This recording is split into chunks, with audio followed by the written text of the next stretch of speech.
তো এই আত্মদেব ব্রাহ্মণ কে আর এই ধুন্ধুলি বা কে, এটা জানানোর জন্য এই প্রসঙ্গের মধ্যে এলাম। এই আত্মদেব আর কেউ না, এই আত্মদেব সব আমরাই, সব আমি। এই আত্মদেব সবাই আমরা। আর আমাদের বাড়ি কোথায়? আমাদের বাড়ি ওই আমবেড়ে রূপমারি না, আমাদের বাড়ি হচ্ছে ওই তুঙ্গভদ্রা নদীর তটে। এই আত্মদেব ব্রাহ্মণ ইনি থাকতেন কোথায়? ইনি থাকতেন তুঙ্গভদ্রা নদীর তটে, তার বাড়ি আত্মদেব ব্রাহ্মণ। তো ব্রাহ্মণ পণ্ডিত, তিনিও পূজা পার্বণও করেন, তিনি ভাগবত পাঠও করেন। তো আত্মদেব ব্রাহ্মণ তিনি ছিলেন পণ্ডিত। তো তিনি কি করেছেন, একদিন বনে চলে গেছেন। কি জন্যে? বলছে মরার জন্য, আত্মহত্যা করার জন্য বনে গেছেন। কেন বনে গেছেন? বলছেন আমার কোনো সন্তান নেই। সংসারে যদি সন্তান না থাকে তাহলে সেই সংসারে কোনো আনন্দ থাকে? সংসার করলাম, সংসারে যদি সন্তান না থাকে সে সংসারে কোনো আনন্দ নেই। তো আত্মদেব বলছেন এমন জীবন রেখে লাভ নেই। যে সংসারে সন্তান নেই, বলছেন সে সংসারে তো কোনো আনন্দ নেই। তো এত কিছু করলাম, আমার একটা সন্তান হলো না, তো এ জীবন রেখেও কোনো লাভ নেই। তো এই জন্যে সেই আত্মদেব ব্রাহ্মণ কি করেছেন, তিনি মরতে গেছেন বনের মধ্যে। এবার বনের মধ্যে মরতে গেছেন, গিয়ে সেখানে একজন সাধুকে দর্শন করলেন। তো সেই সাধু সেখানে জিজ্ঞাসা করছেন এনাকে দেখে, কি ব্যাপার, আপনি বনে এসেছেন কেন? সাধন ভজন করার জন্যে? তো বলছেন না, আমি সাধন ভজন করার জন্য বনে আসিনি। কিসের জন্য বনে এসেছেন? বলছেন আমি প্রাণ ত্যাগ করতে এসেছি। প্রাণ ত্যাগ করতে এসেছেন? কি জন্য প্রাণ ত্যাগ করবেন? বলছেন কথম রোদসী বিপ্রত্যম কাতে চিন্তা বলিয়সী বদত্যম সত্যরম অহম শস্য দুঃখস্য কারণম। বলছেন ব্রাহ্মণ তোমার দুঃখের কারণ কি? তুমি কি জন্য প্রাণ ত্যাগ করতে এসেছো? তো বলছেন আমার কোনো সন্তান নেই, সেই জন্য আমি প্রাণ ত্যাগ করতে এসেছি। তো বলছেন সেই সাধু এনাকে বোঝাতে শুরু করেছেন। কি বলছেন? বলছেন কি মঞ্চ জ্ঞানম প্রজারূপম বলিষ্ঠা কর্মণা গতি বিবেকম তু সমাসদ্য ত্যাজ সংসার বাসনম। বলছেন কি মুঞ্চ জ্ঞানম প্রজারূপম বলিষ্ঠা কর্মণা গতি বিবেকম তু সমাসাদ্য ত্যাজ সংসার বাসনম। বলছেন আপনি পণ্ডিত, আপনি একটু বুদ্ধি দিয়ে বিচার করুন। কি বলছেন? ও সংসারে সন্তান হলেই যে আনন্দ হবে এমন কোনো কথা নেই। সংসারে সন্তান হলে, পত্নী হলে যে আনন্দ পাবো, কন্যা হলে আনন্দ পাবো, বলছেন এমন কোনো কথা নেই। আপনি এই সমস্ত চিন্তা ভাবনা ত্যাগ করুন, করে ভগবানের নাম করুন। সন্তানে সুখ পাওয়া যায় না। কারণ বলছেন সেই রাজা সগর, এই যে গঙ্গাসাগরে গিয়েছিলেন নাকি আপনারা কেউ? গঙ্গাসাগর বলে সব তীর্থ বারবার, গঙ্গাসাগর একবার। তো সেখানে কি আছে? কপিল ভগবান। তো কপিল ভগবান গঙ্গাসাগরে আছেন ওখানে। তো এই কপিল ভগবানের কাছে গিয়েছিলেন মহারাজ সগরের 60,000 পুত্র ছিল। মহারাজ সগরের 60,000 পুত্র ছিল। তো সেই 60,000 পুত্র এই কপিল ভগবানের সম্মুখে গিয়েছেন। আর কপিল ভগবানের সম্মুখে গিয়ে কি করেছেন, মানে এনাদের যজ্ঞের ঘোড়া, মহারাজ সগর যজ্ঞ করবেন, তো সেই যজ্ঞের যে ঘোড়া, অশ্বমেধ যজ্ঞের ঘোড়া ছেড়েছেন। তো সেই ঘোড়া দেখছেন এই কপিল ভগবানের আশ্রমের পিছনে বাঁধা আছে। তো এই সগরের 60,000 পুত্র ওইখানে গঙ্গাসাগরে ওখানে গিয়েছেন, গিয়ে দেখছেন যে কপিল ভগবানের পিছনে ওই ঘোড়া বাঁধা আছে। তো এই দেখে বলছে এ ভণ্ড সাধু, এই আমাদের ঘোড়া ধরে এনে এখানে বেঁধে এখানে চোখ বন্ধ করে বসে আছে। আর যেই বলছে এ চোখ বন্ধ করে বসে আছে, ভণ্ডামি করছে। আর এই কথা বলাতে কপিল ভগবানের চোখ খুলে গেছে, চোখ বন্ধ করে তিনি তপস্যা করছিলেন। আর এই কথা যেই বলেছেন তাদের 60,000 সন্তান, 60,000 মানুষ, এক দুইজন না কিন্তু 60,000, মহারাজ সগরের 60,000 পুত্র। তো তারা সবাই ওখানে গেছে, এদের কোলাহলে তার ধ্যান ভঙ্গ হয়েছে। আর যেই ধ্যান ভঙ্গ হয়েছে চোখ খুলে গেছে, আর চোখ খুলেই সম্মুখে দেখছেন এই 60,000 পুত্র। আর এই তাদের দিকে দৃষ্টি পড়ার সাথে সাথে কি হলো, সেই 60,000 পুত্র তারা জ্বলে ভস্ম হয়ে গেল। কপিল ভগবান চোখ খুলেছেন আর সেই নয়ন থেকে অগ্নি বর্ষিত হয়েছে, আর সেই অগ্নিতে 60,000 পুত্র জ্বলে ভস্ম হয়ে গেছে, মানে ছাই হয়ে গেছে সেখানে। তো বলছেন সেই তাহলে সগরের 60,000 পুত্র ছিল, একটা দুটো না। লাভ কি হলো? কোনো লাভ হলো? পিতার গালে জল দেওয়ার জন্য আর কেউ হলো না।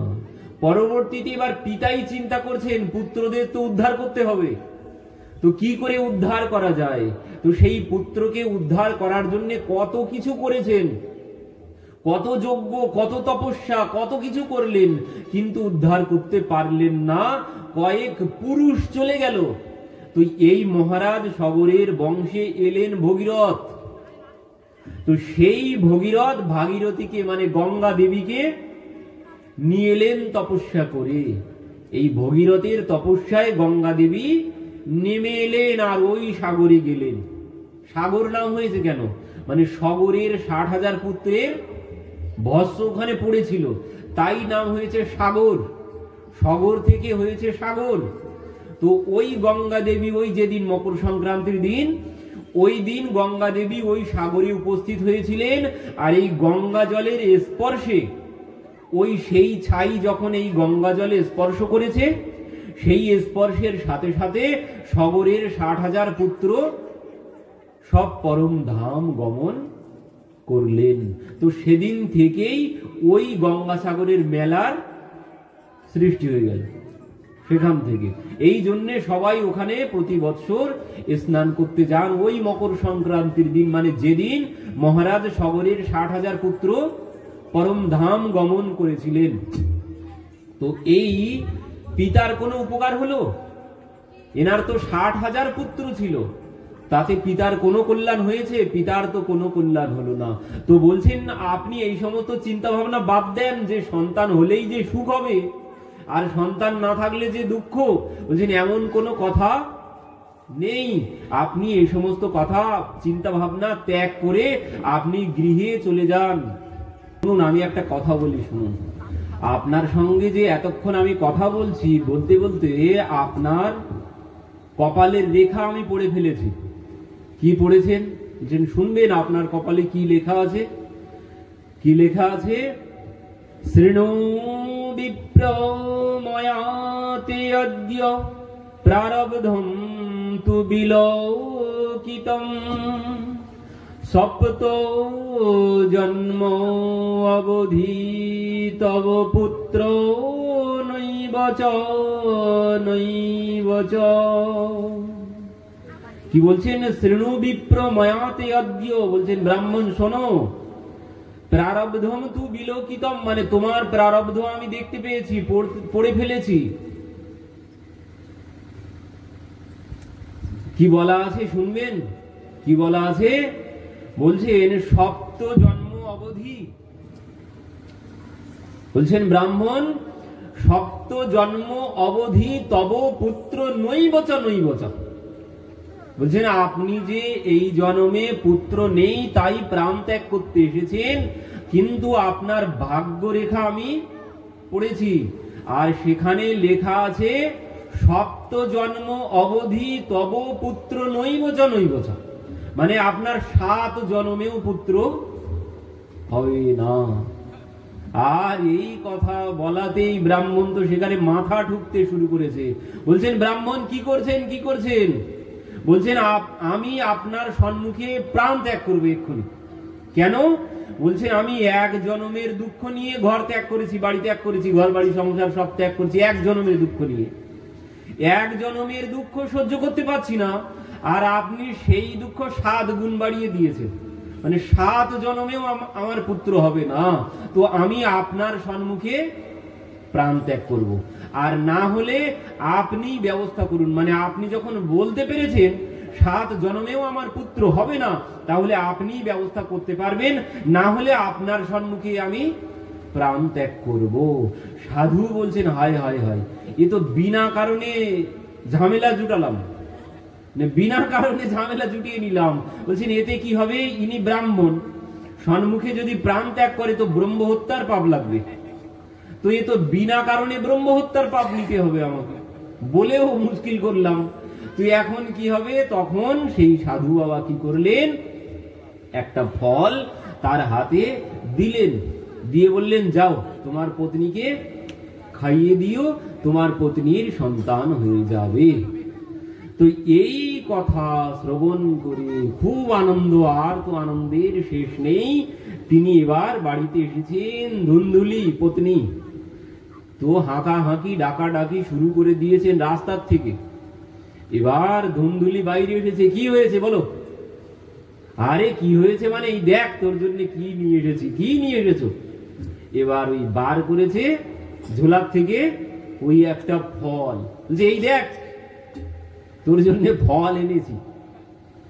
ধুন্ধুলি বলছে, আমি ভাবলাম তুমি আমার জন্য সোনার হারটা এনেছো, এত হাঁকা ডাকি এর জন্য, একটা ফলের জন্য এত হাঁকা ডাকি? আর এ যেমন তেমন ফল নয়, এই ফল তুই যদি খাস, তুই যদি ভক্ষণ করিস, তাহলে কি হবে জানিস? কি হবে? বলছে, তুই গর্ভবতী হবি। তাই নাকি? বলছে, হ্যাঁ। যেমন তেমন ফল না, সাধু দিয়েছে, তুই এই ফল ভক্ষণ করলে তোর গর্ভে সন্তান আসবে, আমাদের ঘরে সন্তান আসবে, তো তুই এই ফলটা খেয়ে নে। এবার ধুন্ধুলি বলছে, ঠিক আছে দাও, তবে শোনো, ব্রাহ্মণের দেওয়া ফল এইভাবে খেয়ে নিলে তো হয় না, আমি স্নান করি শুদ্ধ আচারে, তারপরে খাবো। তো ব্রাহ্মণ বললেন, ঠিক আছে তাহলে আমি চলে যাচ্ছি, ফল দিয়ে গেলাম, তুই স্নান করে শুদ্ধভাবে খেয়ে নিস।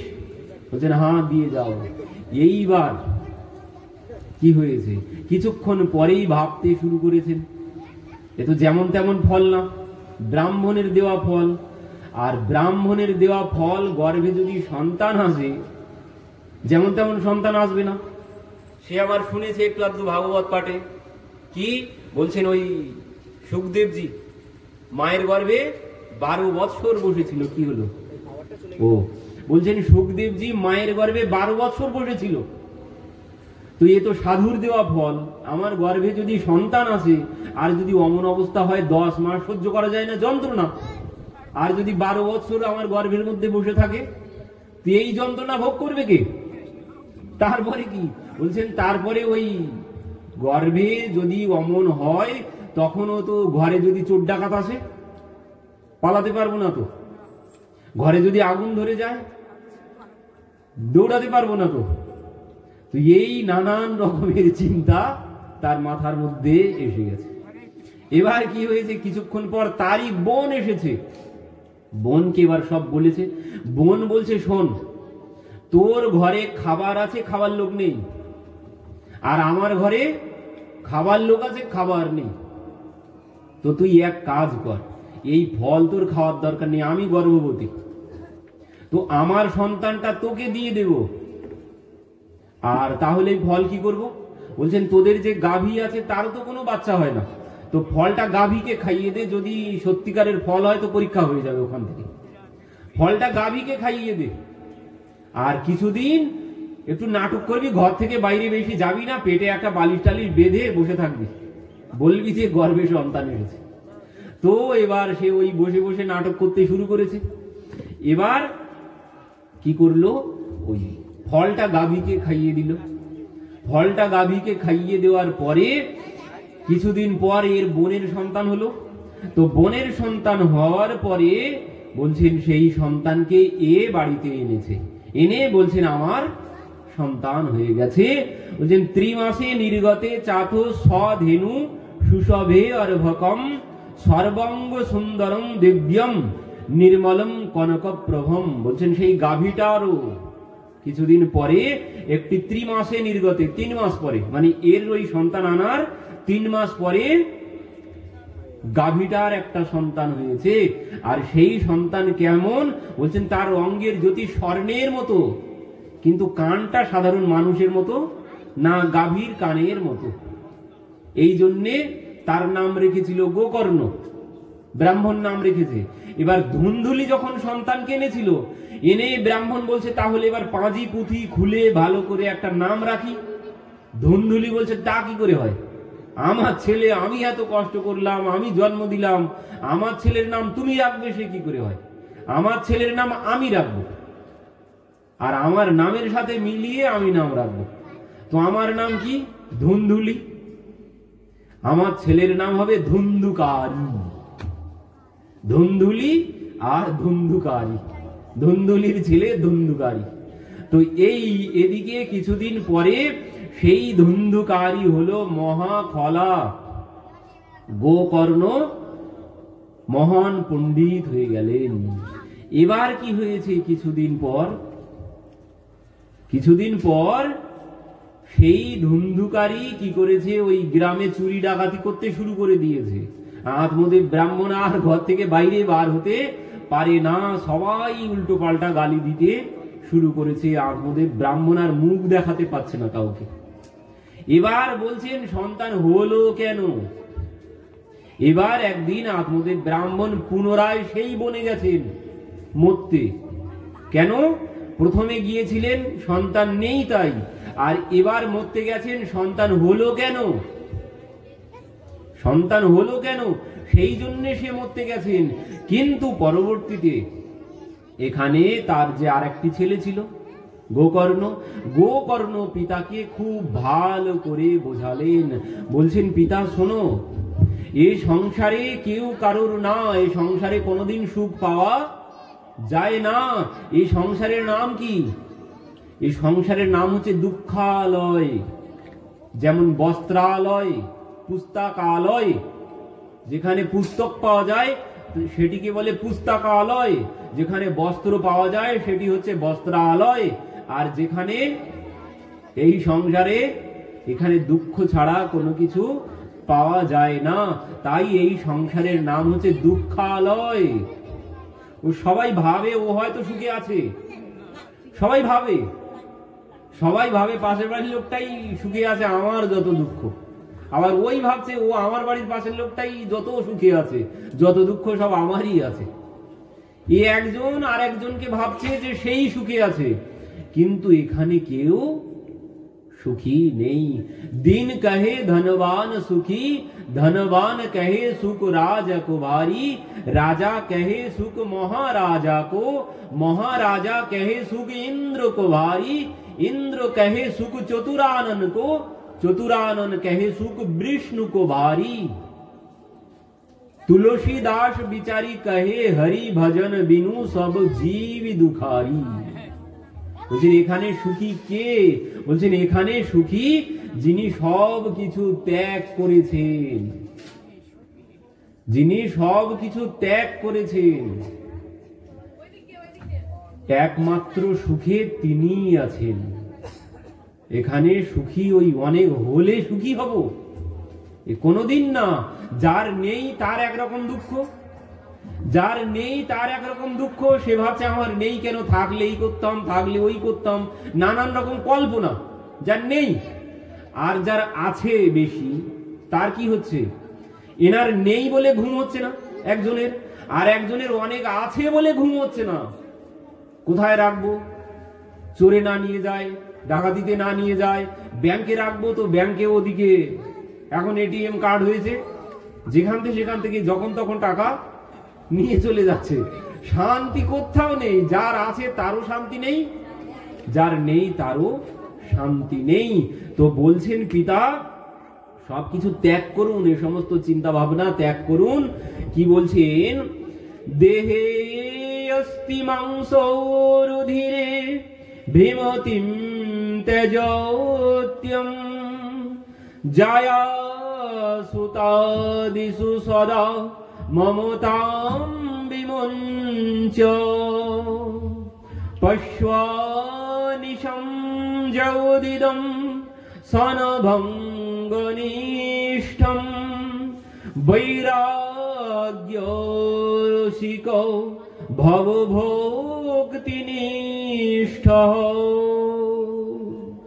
বলছেন দেহে অস্থি মাংস রুধিরে ভীমতিম ত্যাজত্যম, বলছেন এই দেহের অহংকার ত্যাগ করো। এটাই হচ্ছে সব থেকে অহংকারের বড় বিষয়, এই শরীরটা, এটা নিয়েই আমাদের যত অহংকার। তারপর কি বলছেন, জায়া সুতা দিশু সদা মমতান বিমঞ্চ, মানে জায়া সুতা পত্নী পুত্র বান্ধব এদের মমতা ত্যাগ করুন। পশ্বানিশম জগদিদম সনভঙ্গনিষ্ঠম, বলছেন এই সংসার ক্ষণভঙ্গুর, এ আজ আছে কাল নেই, এ পদ্ম পাতার জলের মতো, এ কখন যে একটা বাতাস লাগবে আর কখন যে পড়ে যাবে তার কোনো ঠিক ঠিকানা নেই। নলিনী দল জল জীবন টলমল, ইথে কি আছ হয়ে পরতি তিমিরে, বলছেন এই জীবন পদ্ম পাতায় জলের মতো, এই আজ আছে কাল থাকবে কিনা তারও কোনো গ্যারান্টি নেই। বলছেন বৈরাগ্য রাগ ও রসিক ভব ভক্তি নিষ্ঠ, বলছেন একমাত্র সুখ তখনই হবে যখন এই সংসার থেকে বৈরাগ্য আসবে। চাহা গেই চিন্তা মিটি মনুয়া বে বরবা, যাকো কছু না চাহিয়ে সহি সাহিংসা। এই সংসারে সাহিংসা কে? এই সংসারে সাহিংসা হচ্ছে সেই যার কোনো কিছু নেই, যার আছে সে সাহিংসা না। বলছেন যার কোনো কিছু নেই সেই একমাত্র সাহিংসা। এক ভিখারিকে একজন রাজা একটি সোনার হার দিয়েছে, দান করেছে। এখন সে ভিখারি কি করে, রাস্তাঘাটে যেখানে সেখানে পড়ে থাকে। এবার মহারাজ যখন 5 ভরি ওজনের একটা সোনার হার দিয়েছে তার গলায়, কি হলো, আগে রাস্তায় যেখানে সেখানে পড়ে থাকতো, রাত্রিতে এখন আর ঘুমাতে পারছে না, ওই হারটা ধরে বসে আছে। কখন ঘুমিয়ে পড়লে কেউ যদি খুলে নিয়ে চলে যায়, কেউ যদি খুলে নিয়ে চলে যায়, 1 দিন 2 দিন 3 দিন রাত চলে গেলে একদিনও আর ঘুম হলো না। 3 দিন রাতে আগে রাস্তায় যেখানে সেখানে পড়ে ঘুমাতো, এখন আর রাতে ঘুম আসছে না। তখন কি করেছে, সেই মালা নিয়ে রাজাকে ফিরিয়ে দিতে গেছেন। বলছেন এই মালা আমার প্রয়োজন নেই, এর জন্য আমি কি সুন্দর নিশ্চিন্তে ঘুমাতাম, আমার আজ এই 3-4 রাত ঘুম হচ্ছে না, আপনার হার আপনি রাখুন। বলছেন এই যে হলে যে সুখ হবে সবকিছু, কোনো কথা নেই। সুখ তখনই হবে যখন বৈরাগ্য আসবে, মানে নিজে নিজেই যখন সুখী থাকতে পারবো। আমরা কি করি, আমরা সুখ পাওয়ার জন্য অন্যকে নিয়ে আসি, আমরা সুখ পাওয়ার জন্য অন্যকে নিয়ে আসি, অন্য কোনো কারণ না, সুখ পাওয়ার জন্য। কিন্তু অন্যের দ্বারা সুখ পাওয়া কোনোদিন যায় না, দ্বিতীয় ব্যক্তি দ্বারা কোনোদিন সুখ পাওয়া সম্ভব নয়, ওখান থেকে দুঃখই পাওয়া যায়। আর কেন খুঁজি, বলছেন আমরা সবাই অসুস্থ, আমরা সুস্থ, আর অসুস্থ কাকে বলি, শরীর খারাপ বলে তাকে অসুস্থ বলি। বলছেন না, শরীর খারাপটা কোনো খারাপ নয়, খারাপ কি, বলছেন খারাপ হচ্ছে মন, মন খারাপ, মন সুস্থ না। কেন সুস্থ না, বলছেন ওই একা একা থাকতে পারি না, সেই জন্যে। যে যিনি একা একা সুখ পান না তিনি অসুস্থ, যিনি একা সুখ পাচ্ছেন না সংসারে, মানে অবলম্বন চাই, তিনি অসুস্থ। যিনি একা একাই সুখে আছেন, যিনি নিজে নিজে সুখে থাকতে পারেন, তিনি হচ্ছেন সুস্থ।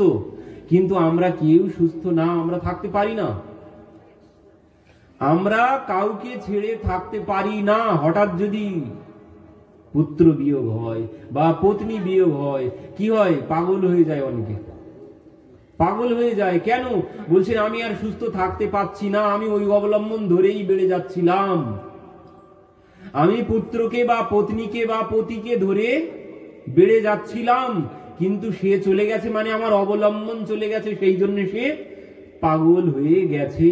তো একে বলে অসুস্থ, ও শরীর খারাপটাকে ওকে অসুস্থ বলে না।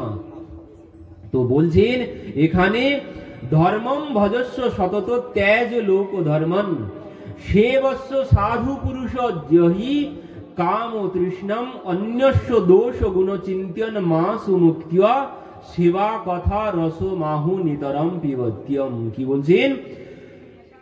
ধর্মম ভজস্ব সতত, বলছেন সবসময় ধর্মের মধ্যে থাকতে হবে, তাহলেই সুখ পাওয়া যাবে। সর্বক্ষণ যদি ধর্মের মধ্যে থাকা যায় তাহলে সুখ পাওয়া যাবে। তো এই প্রসঙ্গের মধ্যে কেন এলাম? এই প্রসঙ্গের মধ্যে এই জন্য এলাম যে ব্রাহ্মণের নাম কি ছিল? ব্রাহ্মণের নাম ছিল আত্মদেব। তার বাড়ি কোথায় ছিল? তুঙ্গভদ্রা নদীর তটে। পত্নীর নাম কি? পত্নীর নাম হচ্ছে ধুন্ধুলি। তো এই আত্মদেব ব্রাহ্মণ কে, আর এই ধুন্ধুলি বা কে, এটা জানানোর জন্য এই প্রসঙ্গের মধ্যে এলাম। এই আত্মদেব আর কেউ না, এই আত্মদেব সব আমরাই, সব আমি। এই আত্মদেব আমাদের সবার ঠিকানা ওটাই, আমাদের বাড়িও ওই তুঙ্গভদ্রা নদীর তটে। কেমন ভাবে? আমার বাড়ি তো আমবেড়ে, কি করে তুঙ্গভদ্রা নদীর তটে হচ্ছে? বলছেন তুঙ্গভদ্রা নদীর তটে এই জন্য হচ্ছে, বলছেন আত্মদেব, এই আত্মদেব তুঙ্গভদ্রা নদীর তটে বাস করেন। এই আত্মদেব কে? বলছেন আত্মদেব তিনি যিনি নিজের আত্মার কল্যাণ চান, যিনি নিজের আত্মাকে দিব্যতায় প্রতিষ্ঠা করতে চান, তিনি হচ্ছেন আত্মদেব। মানে যিনি নিজের কল্যাণ চান। আত্মদেব ব্রাহ্মণ কল্যাণ কোথায় চেয়েছিলেন? আত্মদেব ব্রাহ্মণ কল্যাণ চেয়েছিলেন সন্তানের মধ্যে, সংসারের মধ্যে। তিনি কল্যাণ ভেবেছিলেন পুত্র হলেই কল্যাণ হবে, পুত্র হলেই সংসারে সুখ হবে। কিন্তু আমরাও সবাই ওটাই চাই, সংসারে গাড়ি বাড়ি অর্থ সম্পদ পতি পুত্র পত্নী হলে তারপরে সুখ হবে। তো উনি ওটাই চেয়েছেন। তো বলছেন সেই আত্মদেব ব্রাহ্মণের সব হলো, কিন্তু তিনি সুখ পেলেন না। সেই পুত্র, আর এক পুত্র তাকে বললেন কি?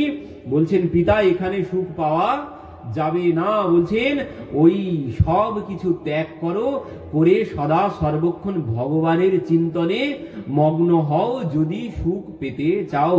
ধর্মম ভজস্ব সতত ত্যাজ লোক ধর্মান। বলছেন সতত ধর্ম পালন করো, তাহলে সুখ পাওয়া যাবে।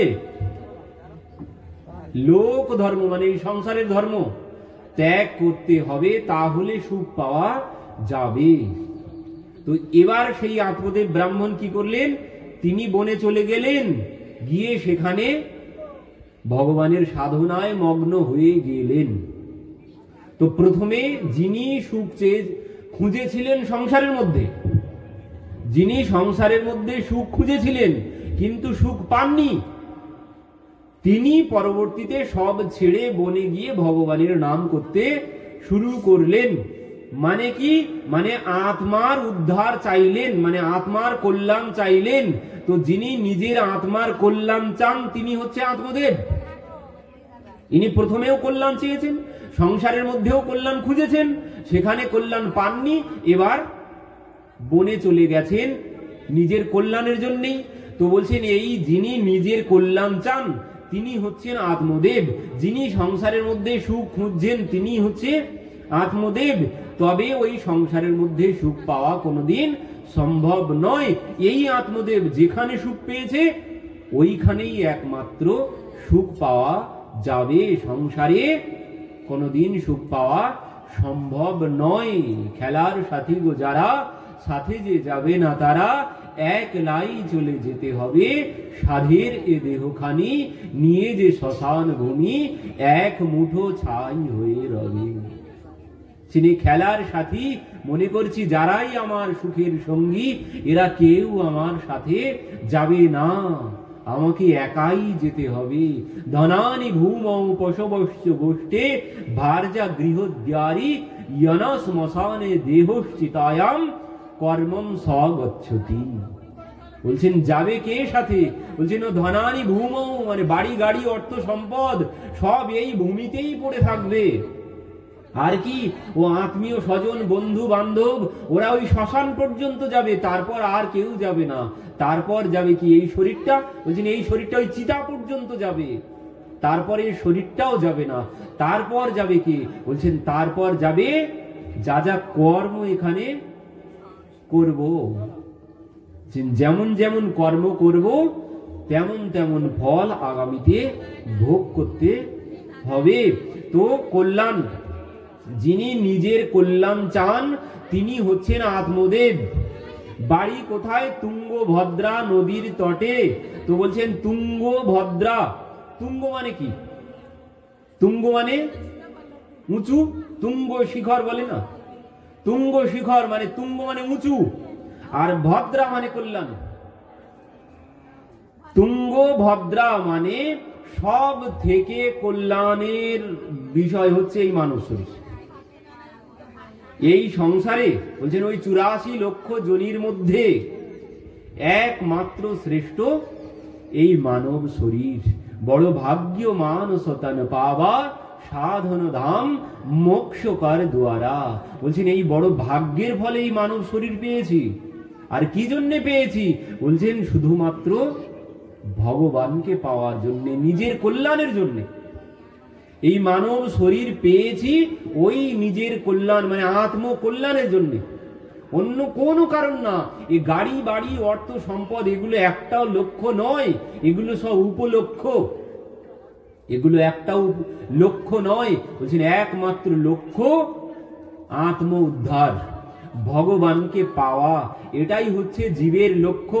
তো বলছেন এই লক্ষ্য একমাত্র এই মনুষ্য শরীরে সম্ভব, অন্য কোন শরীরের দ্বারা অন্য কোন জনিতে এই লক্ষ্য পূর্ণ করা সম্ভব নয়। কেউ পারবে না নিজের কল্যাণ করতে, যত প্রাণী আছে একমাত্র মানুষই পারবে, একমাত্র মানুষই পারে নিজের কল্যাণ করতে। এই জন্যে মনুষ্য জনি শ্রেষ্ঠ। তো এই জন্যে বলছেন এই তুঙ্গভদ্রা মানে, তুঙ্গভদ্রা মানে হচ্ছে এই মানব শরীর, সব থেকে উঁচু শরীর। সেই জন্য একে বলা হয় তুঙ্গভদ্রা নদীর তটে আমার বাস, মানে মানব শরীরে আমার বাস। এই হচ্ছে তুঙ্গভদ্রা নদীর তটে আত্মদেব ব্রাহ্মণের বাস। এবার পত্নী, আত্মদেব ব্রাহ্মণের পত্নী হচ্ছে ধুন্ধুলি। ধুন্ধুলি কে?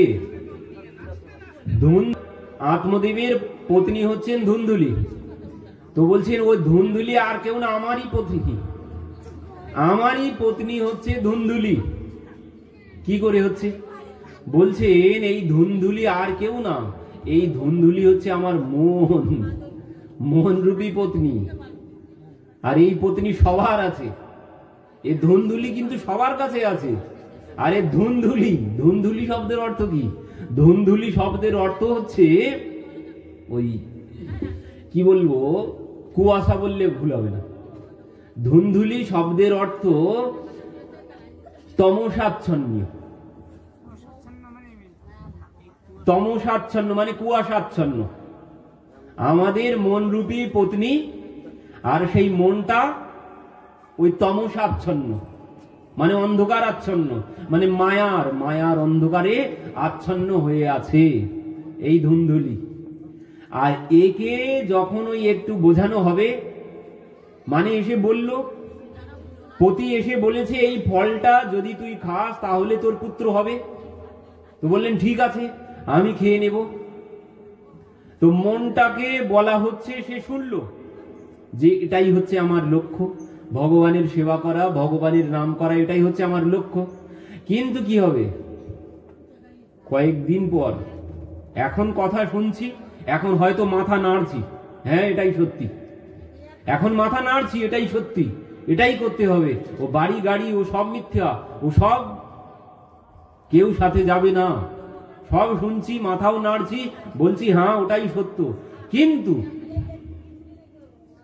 কিন্তু দুই একদিন পর, কিছুক্ষণ পর, দুই একদিন লাগবে না, এখান থেকে উঠে বাড়ি গেলেই তখন কি হবে? ও তখন বলছে ও মহারাজ বলেছে সত্যম বদ ধর্মম চর, শাস্ত্র অনেক কিছু বলে, শাস্ত্র অনেক কিছু বলে, ও মহারাজরা অনেক কিছু বলে। সব যদি সত্য কথা বলতে শুরু করি তাহলে ব্যবসায়ী চট পড়ে যাবে।